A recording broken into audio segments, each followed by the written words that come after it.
Great. Welcome, everyone. Whoa, this boat really rocks. I'm a little bit worried, I have to say, because I do get seasick a little bit. But welcome all. This is probably the first time we're starting things early, but that's because we have a hard stop at 7:23, so that we can announce that the wonderful piece will be illuminating the malting silos at 7:30. So I have to keep track of time very, very carefully. So for those of you who don't know me, my name is Anna Serrano, and I'm President and Vice Chancellor of OCAD University. And welcome to an exciting evening of art and conversation as part of this year's Nuit Blanche, produced by the City of Toronto. This annual celebration of contemporary art is an opportunity to be inspired, to experience creativity in action, and to be moved by the many, many artworks throughout the city, such as the one that will be unveiled tonight. As president of OCAD University, it's part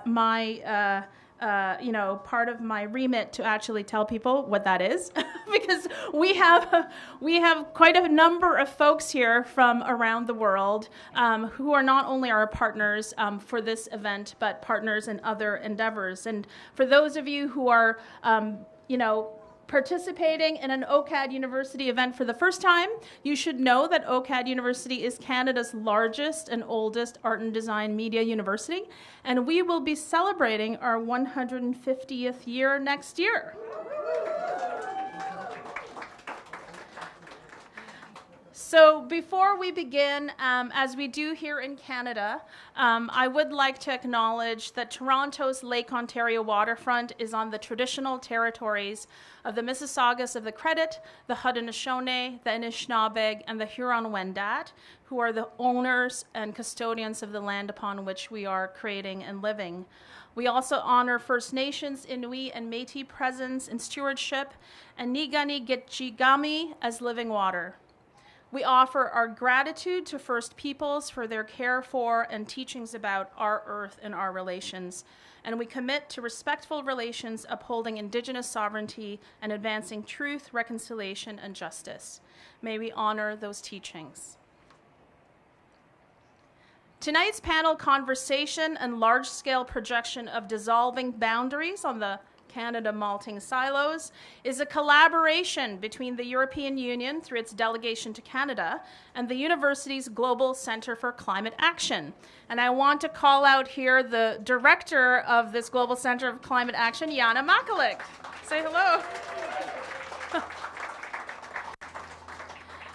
For those of you unfamiliar with the Global Centre for Climate Action, this is a research creation hub that brings artists, designers, and researchers together from around the world to do research, first and foremost, but also adjacent to the research work that we do on occasion host public events, exhibitions, and programs that engage people in creative action and dialogue towards a renewed climate future.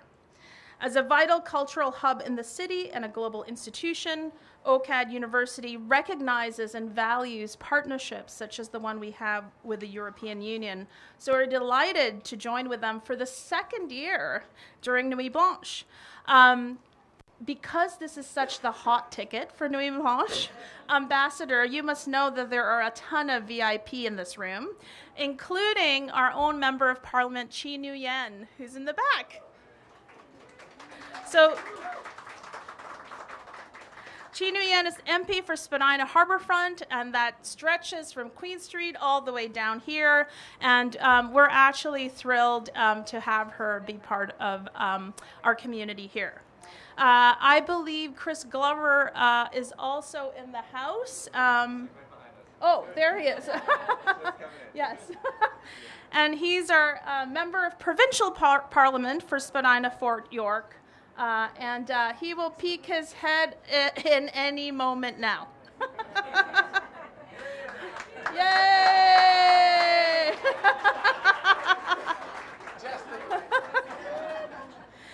Along with our incredible public servants, we have a number of distinguished guests, ambassadors, consul generals, city councilors, executive directors, and senior leaders from arts and culture organizations. We have a very new consul general here with us tonight from the Philippines, so welcome. She's only 2 weeks old. So everyone be nice to her. So as you will see tonight, Dissolving Boundaries is a stunning large-scale cinematic projection co-created by Alessandro Grisendi and Marco Noviello. Alessandro and Marco, where are you? There you are. From the Oops studio in Italy. Responding to Nuit Blanche's curatorial framework, Poetic Justice, the piece envisions a renewed relationship with water based on reciprocity, reverence, and care. This wonderful work will transform the Canada malting silos into a moving canvas of light, dance, and water, featuring dancer Ivana Mastroviti. We have assembled an esteemed panel whose members will engage in a conversation on how projection mapping and sound installations such as Dissolving Boundaries can communicate the sense of urgency surrounding climate change in a very accessible and moving way. This conversation reflects the deep commitment that both OCAD and the European Union have to climate action, to water stewardship, and hence that's why we decided to all decide to be seasick on this boat together. From waterfront projection mapping to sound-based ecologies and community-rooted installations, our speakers will explore how immersive works can act as portals, connecting people to place, to each other, and to the pressing need for ecological repair, although for some of us, it's way beyond repair, and really it's about adaptability and resilience. They'll reflect on how creative interventions can shift climate consciousness and help build more resilient relational futures. All of that I've just said is impossible if you don't have the right partners who understand the values and the kinds of concerns that we all are at OCAD is engaged in. And we have never been so lucky as to have a partner like this in the European Union. It gives me great pleasure to introduce Her Excellency, the Ambassador of the European Union to Canada, Geneviève Tutz, who will deliver opening remarks.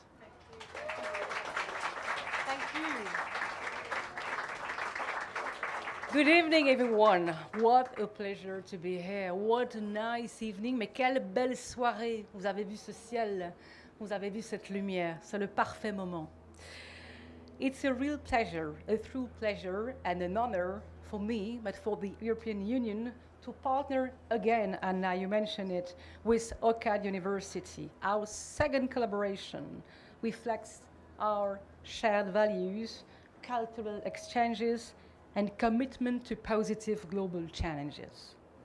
I also express my gratitude to the City of Toronto for organizing Nuit Blanche for 19 years. Impressive. And this event not only highlights Toronto's vibrant art scene, but also fosters cultural exchange and collaboration. Tonight, we come together to celebrate Nuit Blanche for featuring the Italian artist duo Oops Studio with their artwork Dissolving Boundaries. They explore water, climate, and boundary erosion in a very poetic way. So in an era where pressures on climate and environment grow even stronger, we should not underestimate the transformative power of art. Art turns what is unseen into what we can touch, what we fear into what we can face. It gives shape to climate change, water loss, boundary dissolutions. But art can also bring hope, imaginative worlds, renewed harmony, and lives repaired with nature. This evening panel with artists and experts, including some of you involved in European initiatives, will help us to dive into these themes. We will explore how policy, creativity, science, and practice can connect for a more sustainable future. This summer, the European Commission has adopted the European Ocean Pact, which aims to protect marine life, restore habitats, but also advance ocean research and promote sustainable innovation. The EU has also initiated a new water resilient strategy. It will restore and protect water cycles, ensure clean and affordable water for all, and promote a circular water industry. This initiative, of course, comes ahead of the 2026 UN Water Conference. As you may know, Canada and the EU are closer than ever. Canada and the EU are partners under the Green Alliance that address water, climate, biodiversity, and innovation. And this partnership strengthens our shared responsibility and capacity for action. I'm so proud to be as representative of the EU in Canada these days. The EU is firmly committed to addressing climate change challenges, and we recognize that government alone cannot win the fight. We need collaboration across all sectors, including the arts. Art opens pathways. It connects science to imagination, policy to feeling, and urgency to compassion. So through connections, dialogues, blending of ideas, we build bridges across continents, across disciplines, across people. So before we move on to our panel, I wish to thank, of course, the artists Alessandro Grisendi and Marco Noviello. J'espère que j'ai bien prononcé. Thank you very much, and congratulations as well. I would like to thank OCAD University and its Global Center for Climate Action team, AVA Production, Future Talks, and all others whose hard work made this even possible.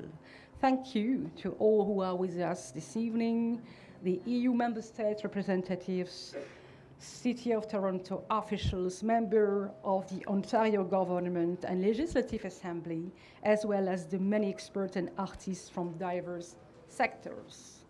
I wish everyone a wonderful and inspiring evening. Thank you very much.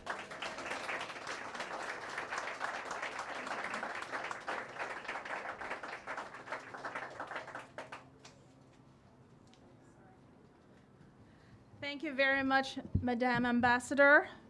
And now we have the pleasure of hearing a number of esteemed guests to talk about the themes that have been articulated by Ambassador Toots and myself. I'm pleased to introduce our panel members, starting with the artists and co-creators of Dissolving Boundaries, Alessandro Grisendi, from the OOP studio in Italy, who will talk about the artistic process and intention behind his work. Next, we have Alice Shu from the City of Toronto. She is the Director of Policy, Planning, and Program Enablement, Environment, Climate, and Forestry Division. Yes, thank you.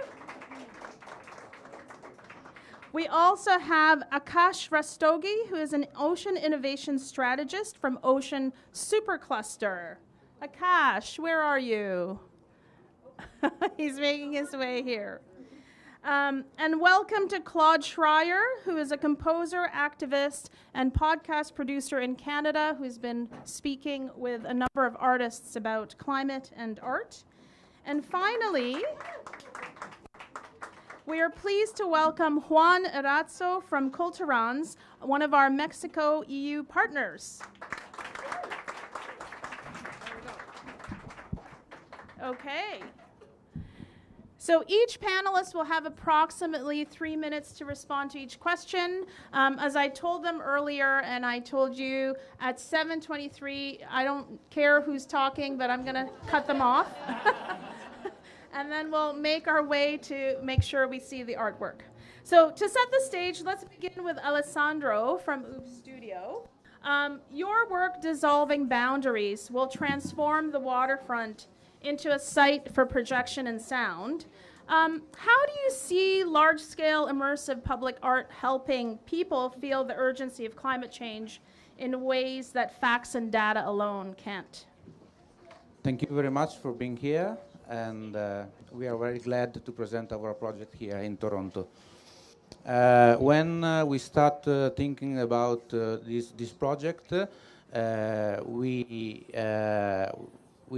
thought how images and sound can explain or can create emotion with on a theme this important on a theme this important as climate changes, and our answers was to create a story that tell how human being and natural elements are deeply connected.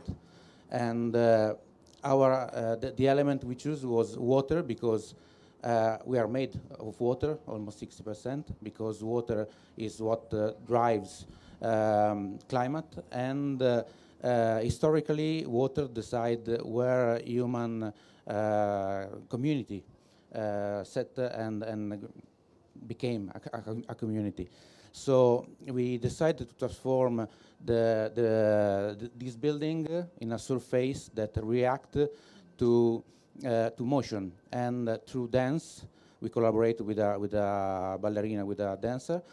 Through dance we create a human body that generates water, and the waves that it creates expand through over the surface of this building, and it's almost like we create a living building. And for us is was important to create a memory, a common memory, a community memory, because at the end of the video, I don't want to spoil the video, but just to explain, okay, just to explain, the water is grows so strong that dissolve all the boundaries of the architecture of the building and create this new space. And this space for us is a community memory that help people to remember how important is act on these themes. So, Akash, presumably as one of the folks in the ocean supercluster, you don't think of water as community, or you don't conceive of it, or maybe you do. You know, how has your work with the ocean supercluster approach water as a resource inside of innovation, and what do you think of partnering with artists and acting on climate futures associated with the kind of things that artists can do, including what Alessandro just shared with us? Yeah, sure. By the way, if the mic, I tend to speak with my hands, so if the microphone goes away from my mouth, just yell at me. So I'm absolutely excited to be here. And I'm the token business guy on the panel, so apologies for that. But oceans and water, of course, is one thing, and our entire work Ocean Supercluster does is connected with the oceans. Actually, can you just tell us what the hell is an ocean supercluster? I love to. So it's a fair question, because it's kind of relatively new. So Ocean Supercluster is Canada's national industry cluster focused on growing the ocean sector. It was set up about 7 years ago, 2018. We're actually one of the largest ocean clusters in the world now, with around 1,000 companies that are members of it. And that goes from small to medium to large enterprises in the ocean economy. And since our inception, we have co-funded about $500 million to projects that has led to more than 300 made in Canada products and services that's being used by not only the Canadian ocean sector, but also globally.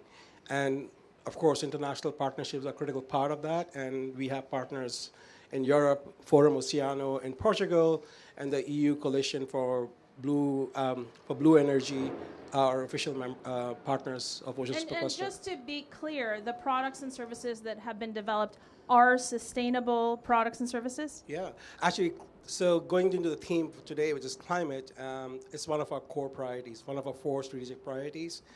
And just to give, again, I don't know how many people know, I didn't know about myself before I got into I spent my entire career in banking. But oceans play a central role in regulating our climate. It doesn't matter where you live. It doesn't have to be coastal. You can be living in Alberta, or you can a landlocked city anywhere else in the world. The climate you experience is being regulated by the ocean. And ocean have actually just naturally absorbed, I'll just throw some numbers for context in terms of how critically important it is. It's absorbed close to 90% of excess heat that human activity produces, around 30% of carbon that human emissions produce. If it wasn't for the oceans, the planet would be a much harsher environment to live in, right? Now, of course, oceans have paid the price for it. We have ocean acidification, we are losing marine habitats, and so on. But it's also part of the solution. There are a lot of novel solutions being designed and developed and tested that not only help reduce emissions, but also helps remove carbon from the atmosphere. And how many artists does the Ocean Supercluster have in its roster? I can come back to you, but my guess would be 0. See what's happening No, here? that's why super excited of the opportunity it actually opens. I've been in the ocean climate field for the last 3 years, and I can tell you it's a massive gap in the whole sector. And the way I spent 10 years in strategy, so I think in 2x2 matrix. So you got the rational, the brain side, and you got the emotional side. And then it is what are you triggering? Is it hope or fear? Majority of the narrative that's happened in the climate field, I would say, is rational and fear, right? But we are really lagging collectively in our efforts against climate mitigation, right? And so we really want, doesn't matter who it is, small companies, large companies, civic societies, everyone really being part of the solution. But how do you get them out of the comfort zone and really do something? And I think you got to trigger the emotional part, right? That's really missing. And when you do the trigger, the emotional part, you can go down hope and fear both. Some people are driven by fear, some people are driven by hope. Both lead to action, but ultimately we need to transform being passive into really active contributors to solving this. Great. And what a better way than art, right? Here, here. Claude, you've been dealing with this very issue for quite a long time, interviewing artists who are involved in climate resilience action, climate activists who are looking at figuring out how to generate that hope. But you've kind of found yourself in a hopeless place. Can you talk a little bit about that? Well, I will in 3 minutes. Welcome, everyone. I also want to welcome those who are listening on my Conscient podcast. It's being recorded tonight, so thank you, everyone, for that.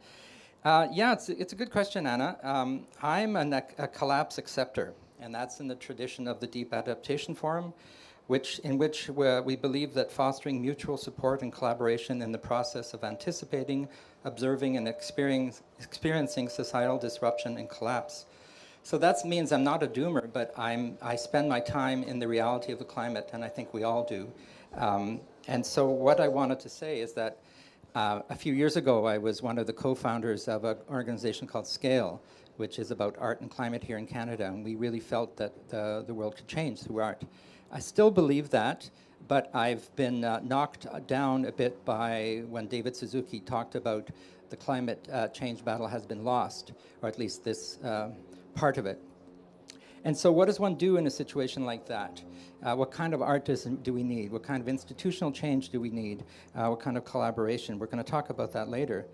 Thankfully, art history tells us that there always have been a very important role of art and artists in social change, and that's ongoing. And so the example I want to give, because you asked for an example, Anna, it's a good one. It's from 33 years ago. When I was 32 in Montreal, I had the privilege of leading a large-scale electroacoustic music festival that had all kinds of music installations, and the city of Montreal became a plateforme pour l'écoute, so listening to the city.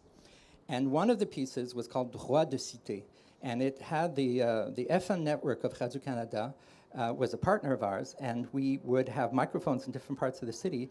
And then during a classical music program, all of a sudden the city would be broadcast live without any announcement whatsoever. And so citizens were alarmed. What's going on? We've lost control of this radio.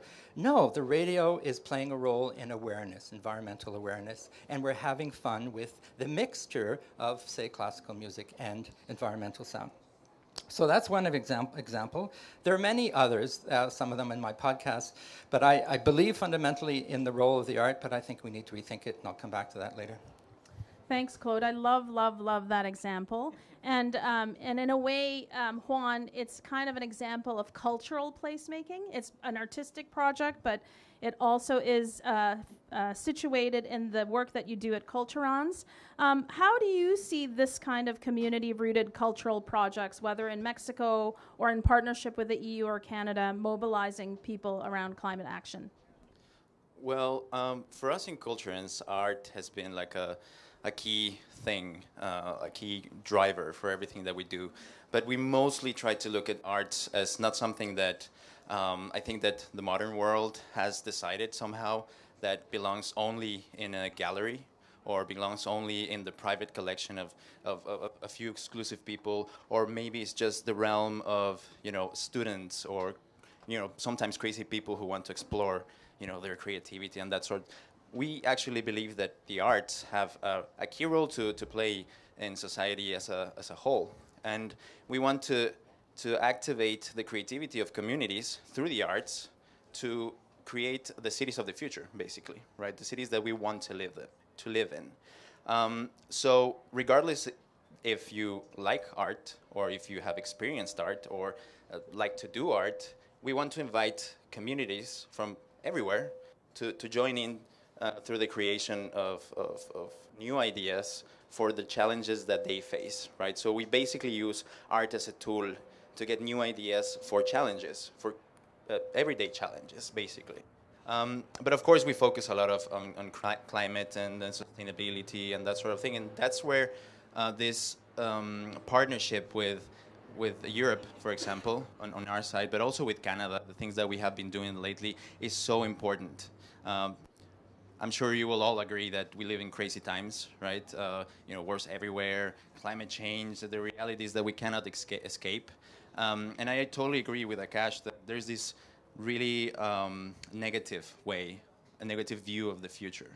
But if we work together, I think we can build something that is quite positive, especially to give to younger generations, which I think they are in so much need for positivity and for a more positive drive towards the future.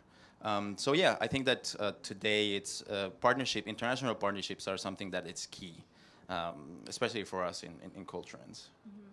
Well, what's interesting in terms of what I'm hearing you all speak about is that, there are scientists, engineers, artists, communities, trying to make sense of this all. But what about the environment itself? Like, is there a path where nature-based solutions are part of climate adaptability that we need to also understand? Now, I understand, Alice, that you've been working in this space for quite some time in terms of nature-based solutions and community involvement, and you've had a rich experience collaborating with a global network of climate's leading cities, C40, I believe, and a European Union program called the International Urban and Regional Cooperation that connects cities and regions to advance work on nature-based solutions, circular economy, and mobility, among others, to help mitigate and address climate impacts. Can you talk a little bit about what that means? Like, what are nature-based solutions? Sure, Anna. So first of all, thank you for having us, and welcome to everyone to the City of Toronto if you are a visitor. I promise the weather is always this nice, so feel free to come back anytime. And you probably have noticed some of the beautiful green spaces like the music garden maybe on your way here, or just the wonderful and vibrant waterfront that we have here. We at the City of Toronto treasure these pockets of green in the city, and actually the City of Toronto is very well covered by trees. Councillor Sachs, I know there can always be more. Every tree counts, that's what I have learned. But when we talk about nature-based solutions, we're talking about ways to use nature to adapt and mitigate climate change. And so we've just had some work going on around green infrastructure. But actually a lot of the work that's going on that the city supports and leads isn't something that you can see in our lands and waters on the ground level. It's actually in our buildings, because the city is primarily still a vertical city. And so we actually have a wonderful eco roof or green roof program at the city, where we can bring nature into spaces, into these concrete jungles that you don't expect to find nature, and find the healing that nature can bring us. We know a lot of people are experiencing a lot of isolation. Social isolation is a huge issue everywhere, including Toronto, and so that's something that nature, those gardens and those green roofs can help. And I'm proud to say we learn a lot from the European cities. Hamburg, for example, through our IURC partnership. Thank you for that, and other European cities who are leading the way on this work. But I am also proud to say that we have the first North American green roof bylaw that mandates this, which just means we beat the Americans, and I don't, that's almost as good as beating the Yankees, I hear from my husband. And but that's something we need to talk more about. I think as Torontonians and even Canadians, we feel very shy about talking about these things, but look for those green roofs, look for those nature solutions, look for the ways that we can protect our environment and grow that sustainability community here in the city. Thank you so much, Alice. And you heard it here. We have to shout loudly and proudly on our rooftops about our rooftop projects. So Alice and Claude kind of began this whole thing about giving examples. I want to turn it to the other panelists to just, reflecting on your experience and lessons. How can international cross-sector collaboration, bringing together artists, scientists, community stakeholders, public officials, help raise awareness and inspire concrete climate action? And can you give me one good example that you love? So anyone who can, and if you have more, Alice and Claude, feel free to add more. Who wants to start? I can start by saying that cross-sectoral collaboration is a term I've been working with for, 40 years. Trans, inter, cross, multi, and all that. And so I came up with a little game tonight that all the artists who are here tonight, I now proclaim you also scientists, and all the scientists, you're also artists. So I've just resolved the problem. What I wanted to say is that this week Jane Goodall passed, who was a great primatologist, if that's the right word. And she talked about the consequences of our disconnection with nature. And I think that's one of the problems, whether you're an artist or a scientist, is reconnecting with nature. We've talked about it today in our cities, in our natural spaces. And Audre Lorde, a black activist, talks about masters cannot dismantle what the master's house has built. And so that's part of the problem, is that we're in modernity. Vanessa Andreotti just wrote a new book called Outgrowing Modernity, and the title says it all from my point of view. Navigating complexity, which we've talked about. Complicity, because we are complicit, even though we're trying to break out of a system. Collapse with accountability and compassion. So that accountability and that compassion, talking about fear and hope, I think is really where we need to be. So in terms of examples, there's many on my podcast, as I talked about, but I want to quote my daughter, because there's some young people here, and young people are the future of the planet, inevitably, and we have made a bit of a mess of the world, but we're also working together to fix some of it so that there is a chance to go through what will be some kind of collapse. This is what she said in episode 208. Change happens. There's always going to be ways to adapt. That's not to say that the initial change might not be catastrophic, but there was always going to be something left, and you have to work with that.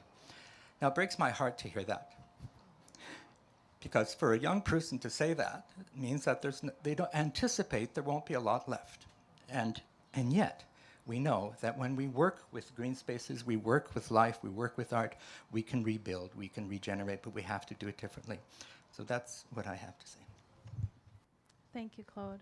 Go ahead, Juan.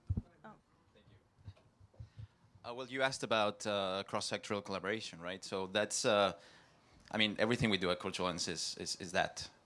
Every project that we have created has to do with how we join different sectors of society to work together, because it's kind of what we need right now, right? So many of our societies are just sector-based, right, and really differentiated with what everyone's doing, really separated. So what we try to do is we have different programs and different projects where we focus mostly on communities themselves, but then we try to connect them with different type of stakeholders from different levels, from grassroots organizations to city builders to city decision makers, and we put them at the same level and put them to work together to create these ideas of what the future could be. So, I mean, I have many projects and examples I could share, but at the top of my head, we just had a project that we're doing with OCAD University also. That's the Good Enough Transformation Project, right? And it's joining different partners from around the world. Burkina Faso, it has partners in Europe, of course, Borneo, also in Mexico. And we're all coming together to discuss how vernacular practices can impact what we are doing today, right? So we're actually taking from the past and bringing it to whatever challenges we are facing, right? But we're also dialoguing with the communities themselves, so we're involving them. Just to give you a quick example, in Mexico City, we have this really amazing oasis, which is called Xochimilco, where there are these chinampas. Yeah. And the chinampas are this ancient system that the Aztecs created to make a living of the city, but also to plant. They're really excited over there. Acoustic ecology, yeah. But yeah, to create a living for the people. The cities are made that way. I'm sorry, just a little bit distracting. But yes, so that's one example of the things that we're doing. And we're actually preparing a couple of projects here, for example, for Toronto, to imagine the future of the waterfront. What could it be? What could happen here? And we're inviting many organizations to jump in with us. Tim Coker, where are you? You should meet this guy. He's part of the Waterfront BIA and some folks in Waterfront Toronto. So, yeah, sure. Thank you, Juan. Akash? Yeah, like for the oceans, actually, international cooperation is just a necessity, right? Like most of the planet, 2/3 of the planet is oceans, and actually about half of that, more than half of that, so about half the planet is high seas, which no jurisdiction, like no country has jurisdiction over. And actually, that is probably the most important part of the ocean when it comes to climate.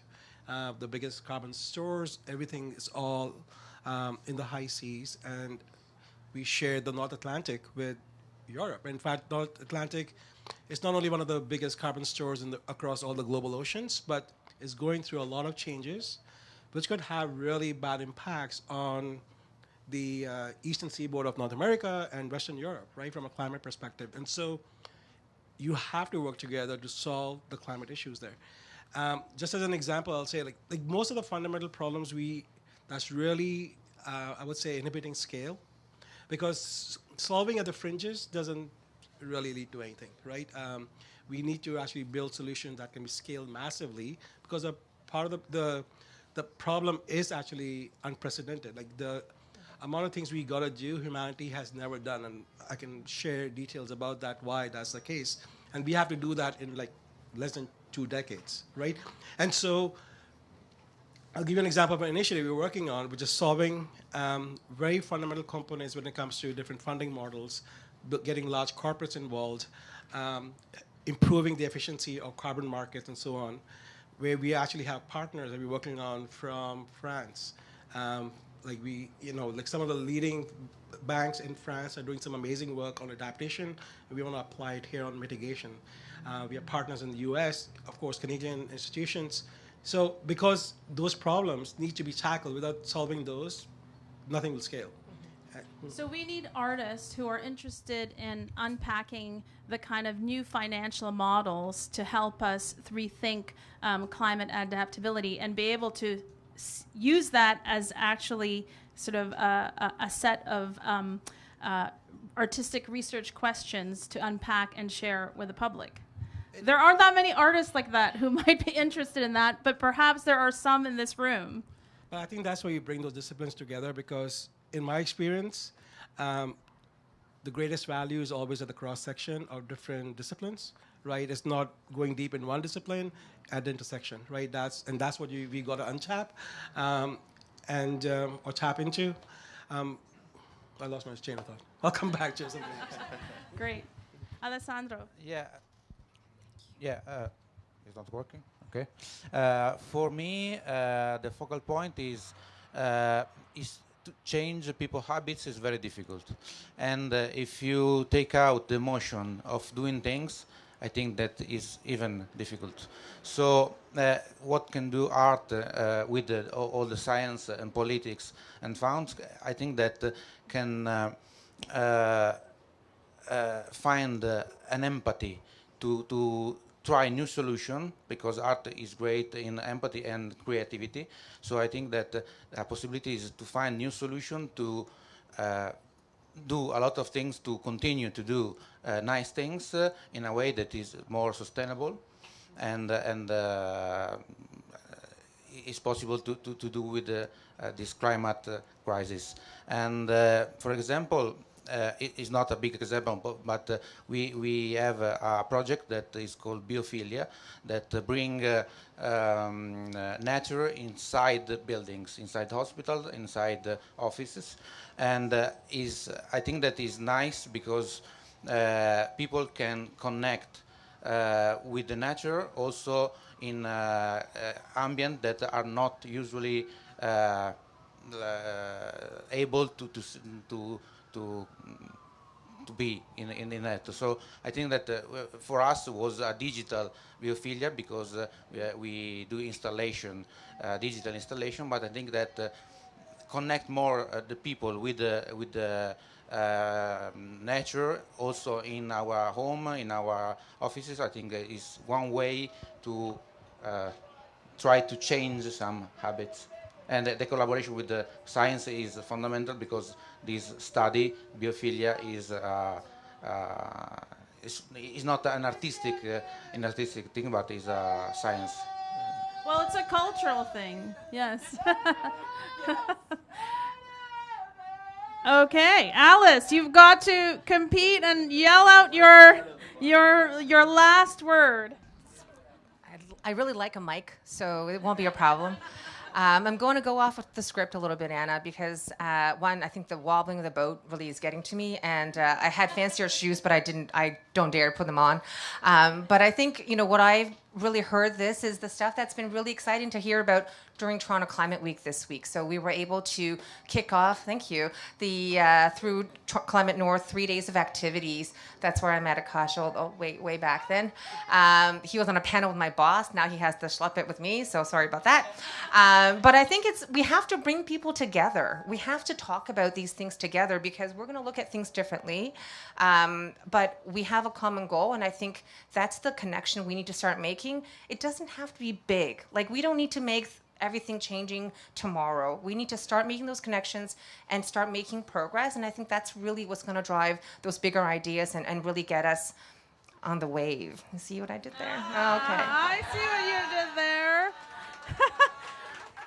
So I timed this so that we're at 7:16, so that I can actually give one or two people on the boat a chance to either ask a question. So does anyone have a question here? So that this becomes a bit more interactive, maybe? Anyone? Anyone? Okay, here we go. I think this is for anyone, but Who are you, first of all? my name is Coman, and I live in this neighborhood in an artist co-op called Arcadia. And I've been on Claude's podcast, which is why I'm here. One of the things that we're all aware of is massive depopulation in the coming era, as well as in the local context of Canada, an increase in extraction for the sake of economic autonomy. And I just wanted to interface that and throw it in the room with all that you've been talking about, because I feel like those are the elephants in the room for me. Go, Alice.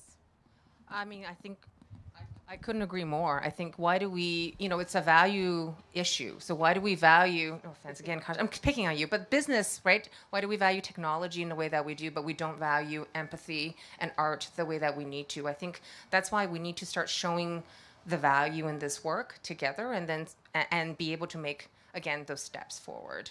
That's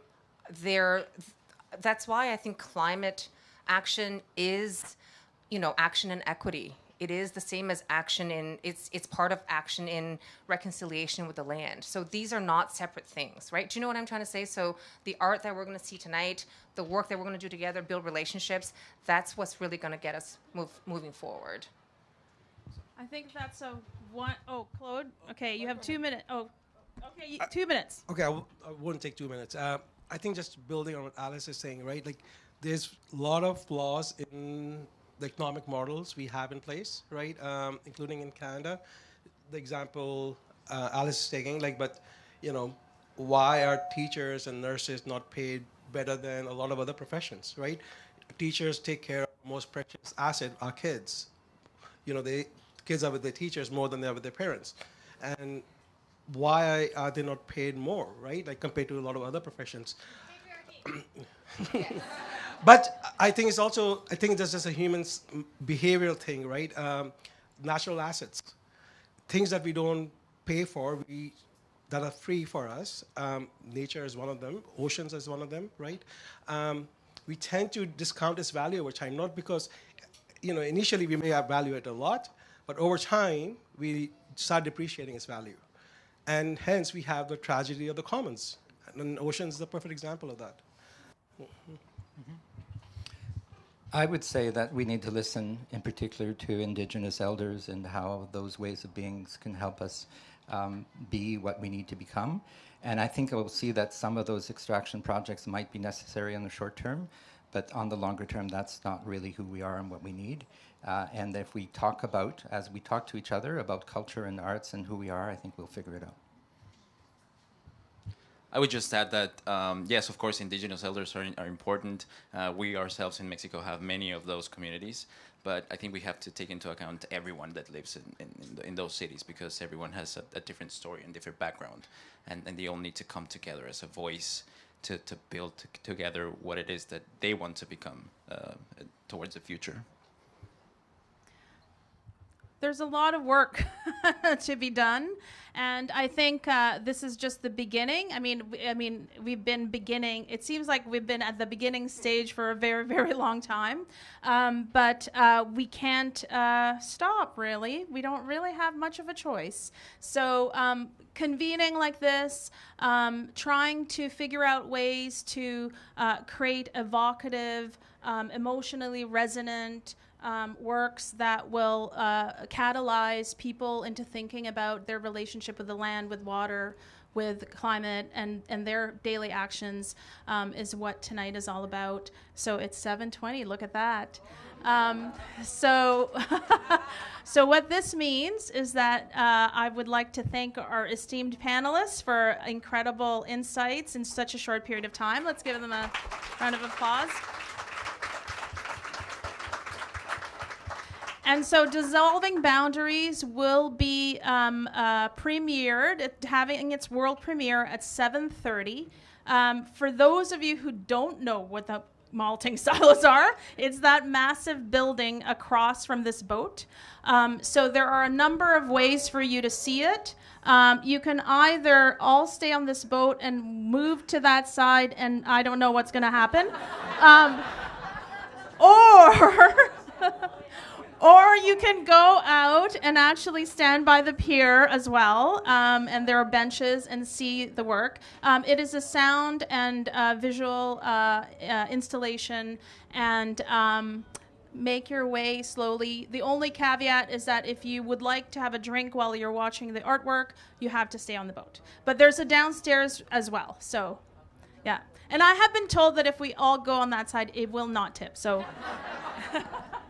Thank you, Anna. Thank you. Thank you.